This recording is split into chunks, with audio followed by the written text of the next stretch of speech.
అందరికీ నమస్కారం అండి. జై శ్రీకృష్ణ. చాలామందికి అసలు భగవంతుడు ఉన్నాడా లేడా, అసలు ఉంటే మాకెందుకు కనపడ్డు, మన పుస్తకాల్లో పురాణాల్లో జరిగినవన్నీ నిజమని నమ్ముతాం. ఇంకా ఎంతో కొంత అనుమానం ఉంటుంది.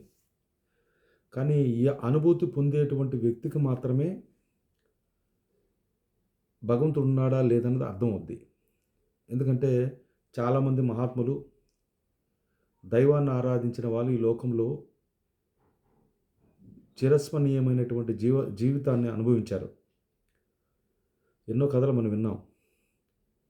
కానీ నిజంగా దేవుణ్ణి ఎలాగ ఆరాధించాలి, ఎలా పట్టుకోవాలి, ఆయన దర్శనం ఎలాగవుతుంది, మోక్షం అనేది ఉందా లేదా, ఎన్నో సందేహాలు.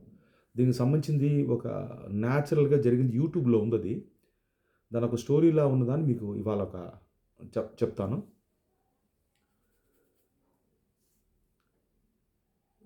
నాకు గుర్తున్నది 1800 సంవత్సరం 71 సంవత్సరంలో మార్టిన్ అని ఒక ఆంగ్లేయుడు, అప్పుడు పరిపాలన చేస్తుంది ఆంగ్లేయులు, మన భారతదేశాన్ని పరిపాలన చేస్తున్నారు. వైద్యనాథేశ్వర్ ఏరియాలో అంటే ఉత్తరాఖండ్, అక్కడ ఈ మార్టిన్ అనే ఆయన మన ఇండియాకి సంబంధించి ఆయన మేజర్గా ఉన్నారు, అంటే దళాధిపతి. అయితే ఆఫ్ఘనిస్తాన్తో మనకి భారతదేశానికి యుద్ధం అవుతుంది. ఆ సమయంలో భార్య పేరు మేరీ ఏదో అని పేరు ఉంది. ఆవిడకి చెప్తాడు ఆయన, నేను యుద్ధానికి వెళ్తున్నాను, ఆ యుద్ధంలో నేను అక్కడి నుంచి డీ కోడ్ ద్వారా, ఒక మెసేజ్ సిస్టమ్ ఉంటుంది పాతకాలంలో, ఆ మెసేజ్ సిస్టమ్ ద్వారా నేను ఎలా ఉన్నాను, ఏ విషయాలన్నది వారానికి ఒకసారి నీకు మెసేజ్ చేస్తుంటాను. దాన్ని బట్టి నువ్వు హ్యాపీగా ఉండొచ్చు, ఇబ్బంది లేదు, నేను చూసుకొని ఖచ్చితంగా విజయం సాధిస్తాము, అది ఇబ్బంది లేదని చెప్పేసి భార్యకి చెప్పి సంతోషపరిచి వెళ్ళిపోతాడు ఆయన యుద్ధానికి. వారానికి ఒకరోజు ఆవిడ భార్యకి మెసేజ్ చేస్తుంటాడు, ఇక్కడ యుద్ధం ఇవాళ జరిగింది, ఇవాళ యుద్ధంలో ఇంతమంది మన వాళ్ళు చనిపోయారు, ఇంతమంది మేము అవతల వాళ్ళు కూడా చంపగలిగాం, ఆయన యుద్ధం జరుగుతూనే ఉంది, ఇప్పుడు సాయంకాలం అయింది కాబట్టి విరామం తీసుకున్నాం, ఇట్లా చెప్తుంటాడు. కరెక్ట్గా ఒక నెల దాకా ఆయనకు సమాచారం వస్తుంటుంది. నెల దాటిపోయిన తర్వాత నుంచి సమాచారం ఉండదు, ఆయన యొక్క సమాచారం. ఎందుకంటే ఆ యుద్ధం ఏమైందో తెలియదు. నెల నుంచి సమాచారం రాకపోతే భార్య, ఆవిడ కూడా ఫారినరు, అంతే కదా, వాళ్ళు ఆరాధించేది జీసస్ని, యేసు ప్రభుని ఆరాధిస్తారు. ఎన్నో ప్రార్థన చేసింది, ఏంటి అసలు నా భర్త సమాచారం రాలేదని ఆమె దిగులు పడుతోంది. ఒకరోజు తమ భటులతో పాటు వైద్యనాథేశ్వర్ దేవాలయం దగ్గరికి గుర్రం మీద వెళ్తోంది. అక్కడ లోపల నుంచి పరమేశ్వరుడు యొక్క అభిషేకం జరుగుతోంది. అక్కడ మంత్రం చేస్తున్నారు, రుద్రం చదువుతున్నారు పండితులంతా కలిపి. రుద్రం అంటే చాలా అద్భుతంగా ఉంటుంది. ఆ రుద్రాన్ని చదువుతున్నప్పుడు ఆ మంత్రాలు వినడం వల్ల ఈవిడికి ఏదో ఒక తెలియనటువంటి పాజిటివ్ దృక్పథం కలిగింది. ఏంటిది ఇంత ఇదిగా ఉంది, హాయిగా ఉంది, మంత్రం ఏందో అని చెప్పేసి ఆవిడ గుర్రం దిగి వచ్చి ఆ గుడి లోపల వచ్చి కూర్చుంది. వాళ్ళు పండితులంతా కలిపి చదివారు. అంతా అయిపోయిన తర్వాత వీళ్ళందరిలో పెద్ద ఆయన ఉన్నాడు, గురువు గారు. ఆయన ఏం చేశాడంటే వచ్చి ఏమని చూశాడు, అంటే ఏంటి ఇలా ఏమైనా ఫారినర్లా ఉంది, ఇక్కడికి వచ్చింది, ఎవరో పెద్ద దొరసనలా ఉందని చెప్పి పోయి ఆమెను పలకరిస్తాడు. ఎవరండి మీరు, ఏదో బాగా ఎందుకు వచ్చారంటే, ఏదో దిగాలుగా ఉంది. అడుగుతాడు, ఎందుకు దిగాలుగా ఉన్నావమ్మా అని.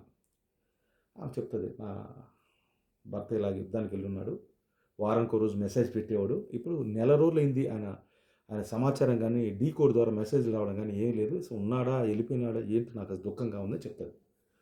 ఎందుకమ్మా బాధపడతావు, లోపల ఉన్నది పరమేశ్వరుడు, మహాదేవుడు అని, పరమేశ్వరుడు కూడా అన్నమా, మహాదేవుడు అనాలి.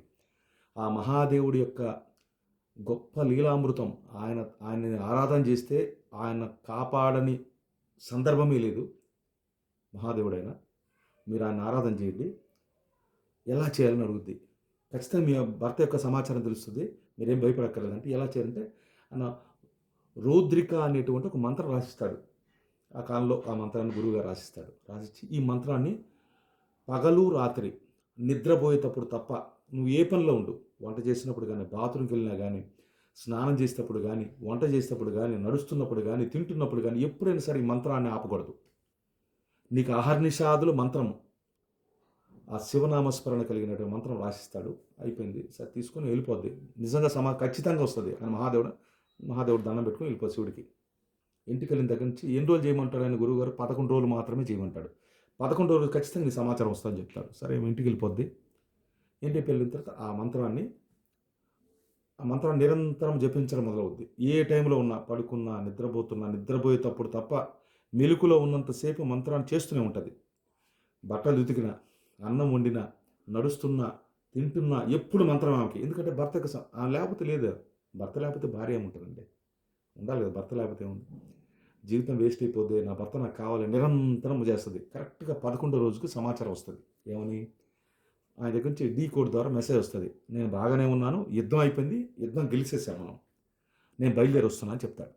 గొప్ప సంతోషపడిపోద్ది, ఆనందపడిపోద్ది. భర్త రావడం ఎంత అదృష్టం కదా. సరే ఆయన కొద్ది రోజుల తర్వాత భర్త ఇంటికి వస్తాడు. ఇంటికి వచ్చిన తర్వాత ఆహా ఎంత ఆనందపడిపోద్ది. భర్తని సంతోషంగా కౌలించుకుంటుంది, ఏడుస్తుంది, మొత్తుకుంటుంది. ఏమైంది అంటది. ఏం కాలేదు, యుద్ధంలో మాత్రం గెలిచాం మనం, ఏం ఇబ్బంది లేదంటాడు. సరే అసలు ఇదంతా ఒక వైద్యనాథేశ్వరుని దేవాలయం ఉంది. ఆ దేవాలయంలో ఉన్నటువంటి గురువుగారు ఒక మంత్రం ఇచ్చారు నాకు. ఆ మంత్రం తీసుకోవడం వల్ల మాత్రమే నేను సాధన 11 రోజులు చేయమని 11 రోజుకి నీ సమాచారం వచ్చింది. ఆ గురువుగారిని ఆ దేవాలయానికి వెళ్దాం పద అంటాడు. ఏంటి వాళ్ళు హిందువులు ఉన్న దేవాలయం మనమే లేదు పోద్దాం అంటే పగడిపోతారు. భార్య నిద్రపోగానే ఆ గురువుగారు పండితుల్లో పెద్ద ఆయన అందరూ వచ్చి ఆయన స్వాగతం. ఎందుకంటే ఈయన పెద్ద అధికారి కదా, ఆర్మీకి సంబంధించిన పెద్ద అధికారి. అందరు కలిపి వెళ్తారు. దేవుడికి అభిషేకం చేద్దామని అంతా రెడీ అవుతుంటారు. వెళ్ళిపోతుంది. లోపలికి వెళ్ళే లోపల బయట ఒక ఫోటో ఉంటుంది శివుడిది. జటాజూటం వేసుకొని, పులి చర్మం కప్పుకొని, త్రిశూలం పట్టుకొని నిలబడి ఉంటాడు. నల్లని ఆకారంతో ఉంటాడు. ఆ ఫోటోను చూస్తాడు. ఈయన నేను మొన్న యుద్ధంలో చూశానే అంటాడు.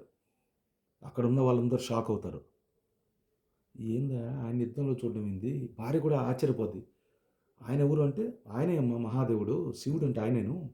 ఆయనకన్నా కొన్ని వేల సంవత్సరాలు తపస్సు చేసినోడు కూడా దర్శనం కలగదే, నీకెలా కలిగింది అని వాళ్ళందరూ అడుగుతారు. ఏంటి ఎలా జరిగిందంటే అప్పుడు చెప్తాడు. మేమున్నది 1000 మంది, ఇది సైన్యం. ఆఫ్ఘనిస్తాన్ వాళ్ళు సైన్యం 3000 మంది ఉన్నారు. మమ్మల్ని చుట్టుముట్టేశారు, అయిపోయింది. ఆ రోజు పలానా డేట్ చెప్తాడు. ఈవిడ 11 రోజులు చేసిన డేటు, ఆ యుద్ధంలో లాస్ట్ రోజు డేటు ఒకటే. అయిపోయేటప్పుడు సాయంకాలం 4:30 అది చీకటి పడుతోంది. ఆ సందర్భం అయిపోయింది. అందరూ చాలా వరకు చనిపోయారు మా వాళ్ళు. ఇంకా అయిపోయింది, నేను కూడా అయిపోతాను అనుకున్న సందర్భంలోనే ఉన్నట్టుండి నా వెనకాతలు ఎవరో 10 అడుగులు ఎత్తులో ఉన్నాడు. నల్లని ఆకారంతో ఈయనే నిలబడున్నాడు. త్రిశూలం పెట్టుకున్నాడు. ఒక్కసారి నా పక్క నుంచి నిలబడి గీకారం చేశాడు. పెద్దగా అరిశాడు అంతే. ఆ గీకారం దెబ్బకి అందరూ పడిపోయారు. ఆఫ్ఘనిస్తాన్ వాళ్ళు పడిపోయి పరారైపోయారు అందరూ. ఒక్క శబ్దం చేశాడు, పడిపోయారు అందరూ. పడిపోయిన తర్వాత ఆయన ఎవరో నాకు తెలియదు. సరే అందరూ ఎలా పడిపోతున్నారు, ఎటువంటి పారిపోతున్నారు అని చెప్పి చూసి వెనక్కి తిరిగితే మళ్ళీ లేడు ఈయన. నేను నమస్కారం కూడా పెట్టలేదు. ఆయన ఎవరో తెలియదు నాకు అన్నాడు. ఈయనే మహాదేవుడు, ఆయనే భగవంతుడు. ఏంటి ఎలా అంటే అప్పుడు చెప్తాడు గురువుగారు, నువ్వు హార్నిషాదులు భర్త కోసం నిరంతరము దైవనామస్మరణ చేశావు, శివనామస్మరణ, రుద్రిక అనేటువంటి మంత్రాన్ని సాధన చేశావు కాబట్టి నీ భర్త యొక్క సమాచారం తెలిసింది. ఆ తెలియడానికి కారణం ఆయనే, భగవంతుడే. ఆయన కాపాడింది, లేకపోతే నీ భర్త చనిపోయాడు. కాపాడడానికి కారణం ఎవరు? పరమేశ్వరుడు అని చెప్పి చెప్పగానే అందరూ పొంగిపోతారు. పొంగిపోయి ఆ గురువు గారి పాదాల మీద పడతారు. తర్వాత అభిషేకం అంతా చేయించుకున్న తర్వాత అప్పుడు వాళ్ళిద్దరు ఒక నిర్ణయానికి వచ్చి ఆ గుడికి వాళ్ళు సంపాదించిన ఆస్తి మొత్తం రాసిస్తారు. ఇప్పుడు కూడా వైద్యనాథేశ్వర దేవాలయం మీద దాని మీద రాయబడి ఉంది. ఇది వాళ్ళ పేర్లతో దానం చేసి ఆ గుడికి టెంపుల్ కోసం ఖర్చు పెట్టింది. ఇక్కడ ఈ సందర్భంలో మనకేం అర్థమవుతుంది? భగవంతుడు ఉన్నాడా లేడా? పాతకాలంలో ఎప్పుడో 200 సంవత్సరాల క్రితం జరిగినటువంటి సందర్భాన్ని ఇప్పుడు నేను చెప్పాను మీకు. అది యూట్యూబ్లో ఉంది, మీరు ఒకసారి చెక్ చేసుకోవచ్చు. అయితే ఇక్కడ ఒక పాయింట్ ఉంది. భగవంతుడు దర్శనం కావాలంటే ఏం కావాలి? గురువుగారు ఉండాలి. ఏ గురువుని మనం ఆశ్రయిస్తామో, ఏ గురువు యొక్క పాదాలు నమ్ముకుంటామో, ఆ గురువు యొక్క అనుగ్రహం ఉండి ఆయన నోటి ద్వారా వచ్చే బీజాక్షరాలు ఏదైనా సరే ఆయన నోటి నుంచి వస్తే చాలు. ఆ బీజాక్షరాలు నమ్మి విశ్వాసం కలిగి సాధన చేస్తే నువ్వు అనుకున్న ఫలితం ఖచ్చితంగా పొందుతావు. ఇక్కడ భగవంతుడు పొందడానికి ముందు దారి చూపించిన వాడు ఆయన గురువుగారు, వేద పండితుడు. అలాగే ఈవిడ కఠోరమైన సాధన చేసింది. గురువుగారు మంత్రం ఇచ్చేంత మాత్రం ఏముంది? నీ దగ్గర నమ్మకం ఉండాలా, ఇచ్చిన గురువు మీద నమ్మకం ఉండాలా, భగవంతుడి మీద నమ్మకం ఉండాలి, నీ మీద నీకు నమ్మకం ఉండాలి. భగవంతుడు ఆత్మస్వరూపుడని, భగవంతుడు నీలో ఉన్నాడని సంగతి కూడా తెలియాలి. ఇన్ని నమ్మకాలు పెట్టుకొని నిరంతరం సాధన చేసింది కాబట్టి ఆ సాధ్వీమణికి భర్త యొక్క దర్శనం వచ్చింది. దేవుడి యొక్క దర్శనము, భర్త యొక్క జీవితం ఆయన ఉన్నాడన్న సంగతి కూడా తెలుసుకోగలిగింది. ఇది కారణం ఏంటో తెలుసా? భక్తి, నమ్మకం. ఇది పురాణం కాదు, నిజమైనటువంటి స్టోరీ. మనం కూడా భగవంతుడిని పరిపూర్ణంగా నమ్మాలి, ఉన్నాడు అని నా విశ్వాసం కలగాలి. ఎక్కడున్నాడంటే కనపడలేదంటే వాళ్ళు ఎంత కష్టపడింది. ఆమె 11 రోజులు నిరంతరం అహర్నిశాలు పనిచేసింది, దైవనామస్మరణ చేసింది. మనం కూడా అంత భక్తి విశ్వాసాలు కలిగి ఉంటే పరమేశ్వరుడు దర్శనం ఈజీగా దొరుకుతుంది. అందుకని దీనికి మూల కారణం గురువు. ఆ గురువుకి మనం అటువంటి మహాత్ములైన గురువు ఉన్నట్లయితే వాళ్ళకి సహస్రద శతద నమస్కారాలు చేసి వారి అనుగ్రహం పొందాలి. సర్వే జన సుఖినో భవంతు. అందరికీ శుభం, అందరికీ మంచి జరగాలని కోరుకుంటున్నాను. నమస్కారం.